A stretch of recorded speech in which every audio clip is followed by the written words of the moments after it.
La célébrité n'est pas forcément un but. Le succès, oui. Cette phrase, Nathalie Baye l'avait faite sienne. À 77 ans, l'actrice s'est éteinte vendredi soir à son domicile parisien, des suites de la maladie Accord de Lévy, emportant l'une des figures les plus lumineuses et les plus discrètes du cinéma français.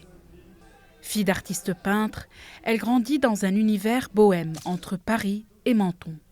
Dyslexique, dyscalculique, elle quitte l'école à 14 ans pour la danse, traverse seule l'Atlantique avant ses 18 ans, puis décroche le conservatoire.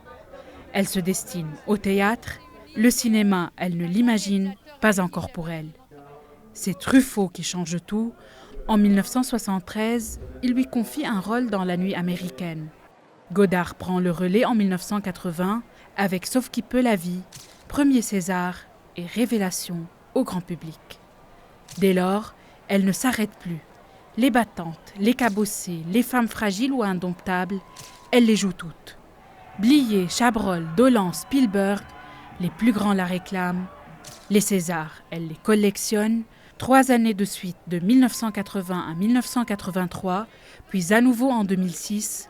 En 1999, Vénus Beauté Institut la consacre définitivement grande actrice populaire. Dans sa vie comme à l'écran, elle aura toujours choisi la liberté. Jamais mariée, elle a pourtant partagé la vie de Johnny Hallyday, dont elle a eu sa fille unique Laura Smet, actrice à son tour. Nathalie Baye s'en est allée comme elle avait vécu, discrètement, un vendredi soir chez elle. Ce qu'elle laisse derrière elle est immense.